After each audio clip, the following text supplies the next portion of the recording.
That's the Sharia. In the country of the United States, the Sharia is the Constitution of the United States. And that is what all of our scholars have said.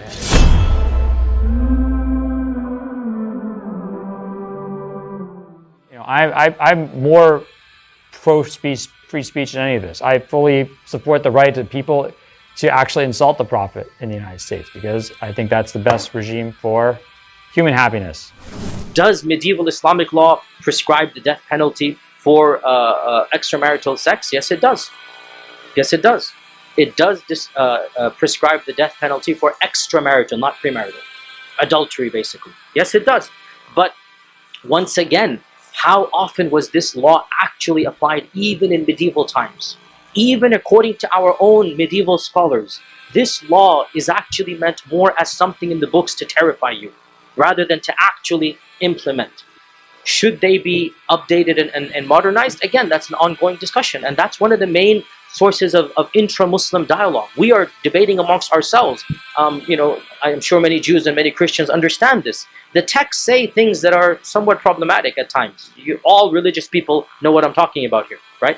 The text has some laws that are somewhat bizarre, and this is all text. But I, as a national American cleric, when I go to sleep at night, it's not my primary concern, what do I do with the text about adultery? Because we're not calling for the implementation of Islamic law in America. I don't know of a single organization or cleric or institute that is saying, let's abolish the US Constitution and let's supplant it with the Sharia. This is what they've done. So this so-called fascist Turkish government that's being presented to Western people is removing a lot of the darkness that had descended upon the people from before. But people are very worried. You know, there's people that are secular and they think, oh, these are the Muslims taking over. Well, they're Muslim people, but they're committed to a secular state, right?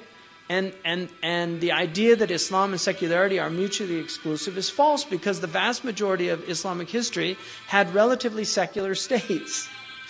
They weren't really Islamic states. The whole concept of an Islamic state is a fantasy in the minds of a lot of the modern Islamists.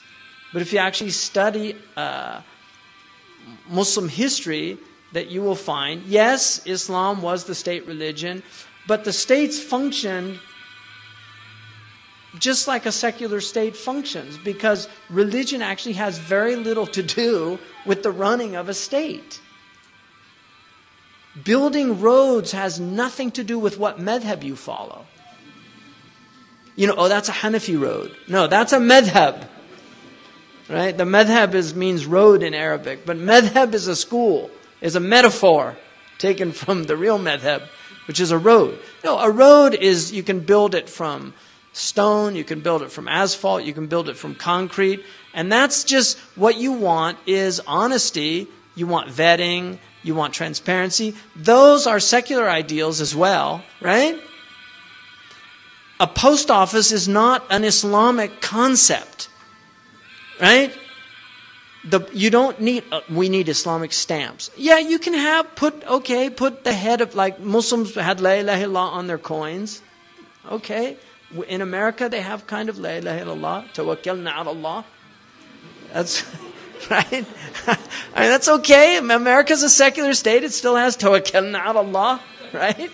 So that's okay. You can have in God we trust. It's not, you can be secular and still trust in God. It's okay, right? Municipalities are not, you know, the water doesn't, I need a Hanafi, you know, they call it Hanafiya in Arabic. I need a Hanafiya. This is a Maliki Hanafiya. No, you don't need, you just need a Hanafiya. You just need a water, right, tap that works. And that's municipalities, and all you want is some honest guy in there. If he's a secularist who's honest, fine. If he's a Muslim who's honest, fine. As long as the water gets there, it's been purified, it's not going to make you sick, right? Seriously, think about it. The vast majority of government just does not relate to religion. It just relates to common decency. And that's why you can live If Muslims were literally taken from like 8th century Syria or Palestine and dropped into Norway, they would think that, it was like the caliphate of Umar ibn Abdul Aziz. Like there's so much social justice.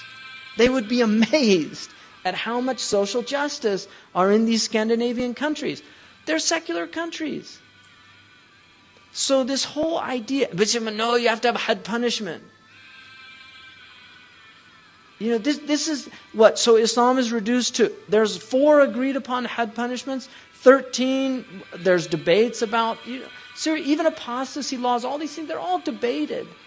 There's nothing fixed in stone.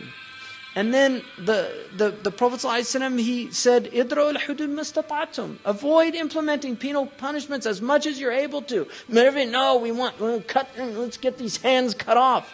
If you implemented had punishment for theft, you couldn't shake hands anymore. You wouldn't be able to shake hands. Everybody'd be like, nice to meet you, right? From the president all the way down to the street sweeper, man. We would. Am I making this up?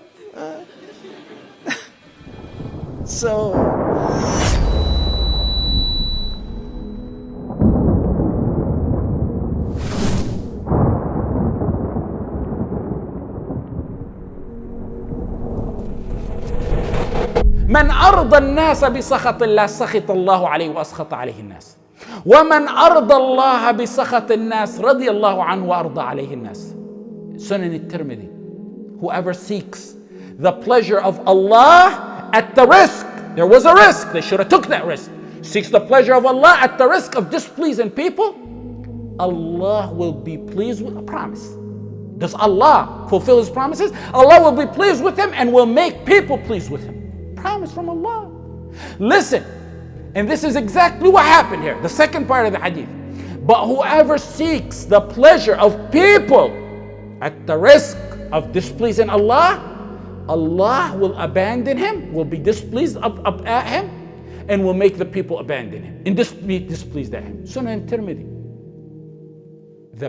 All the benefit is living under the shade of the legislation of the one who knows best what suits us. ألا يعلم من خلق. The fitna, all the fitna is living under man-made laws in countries that were founded on La ilaha illallah. You hear the Rogs who call themselves shuyukh, encouraging Muslims to accept secular states. Does a Muslim, let alone a sheikh, even talk like that? Since when do Muslims talk like this? And a leader? Our enemy doesn't need enemies. Our ummah doesn't need enemies. When we got the Rogs calling the rule of Allah a fantasy, the rule of Allah in the Quran is a fantasy, application of Allah's laws in Muslim countries is a fantasy. For one who suckled Islam from the intelligence of the West, yes, it's a fantasy. The Quran I memorized, and every single tafsir I read and studied by ijma' says something way different from what those Rogs, those Ruwaybida say. Let him and his foolish audience go open any of the mothers of the tafsir and tell me what the mufassirin said about these ayat. ثم جعلناك على شريعة من الأمر فاتبعها ولا تتبع أهواء الذين لا يعلمون وما كان لمؤمن ولا مؤمنة إذا قضى الله ورسوله أمرا أن يكون لهم الخيرة من أمرهم ومن يعص الله ورسوله فقد ضل ضلالا مبينا إنا أنزلنا إليك الكتاب بالحق لتحكم بين الناس بما أراك الله ولا تكن للخائنين خصيما إن الحكم إلا لله يقص الحق وهو خير الفاصلين ما لهم من دونه من ولي ولا يشرك في حكمه أحدا. In tens more of ayat and hadith. That's a fantasy. The Ruwaybida, they think the hudud, they're fools. They think the hudud are all that it is in Islam. Like cut in the hand or zina punishment. That's part of the Shariah of Allah. But they make it like that's the only thing. The Rawaybidah don't know that's a small portion, a small percentage of the rule of Allah. Islam has an entire economic system to be proud of. That must be established in our lands. If they wanna succeed in every aspect, it has laws and rules. Muhyiddin al-Qurra, contemporary man, wrote a contemporary book on the laws, Islamic laws of debt and laws of stocks and bonds and investments and many other matters and details pertaining to Islam's economic. It's not just about, that's part of it. It's not just about cutting the hand and hudud and ridda.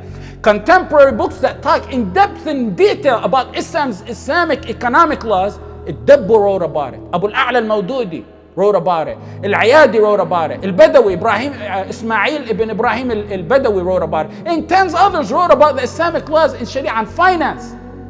It's not just about cutting the hand and the ridda that they have an issue with. It's an entire way of life. Islam has labor law. You know what's funny? Is sometimes there's Islamic laws, some of them are broad and encompass the discretion of a Khalifa or whoever he appoints, and sometimes they may be like non-Muslim laws. The Rawaybidah would be willing to praise and glorify it as laws of Islam, but not because it's laws of Islam, because it's laws of others. No pride, no pride. After I finished Medina, I returned here and got a master's degree in law. It's called the LLM. Specifically, actually, when you go in a master's degree in law, you got to choose an area. Mine was in labor law. My thesis was on aspects of labor law in Islam.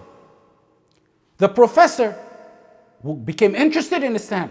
He used to sit me for hours and hours asking questions about Islam. This was before the internet era where they could look up stuff and check about Islam. It wasn't widespread back then. I remember one time he said, those references you've been using in this thesis, how old are they? I said, well, the verses I used and the hadith that I used, they're about 14 centuries old. They were revealed to the Prophet ﷺ 14 centuries ago. But the rest of the books were approximately 400 years ago, 700 years ago. I believe the most recent one was maybe 400 years ago. We went on talking for months and months. He told me at one time, I'm surprised such in-depth details of laws haven't dominated the world. And all I thought, it was just a small thesis on a few issues of labor law. That's a non-Muslim, but the Rawaybidah undermine the Islamic law legislated by Allah.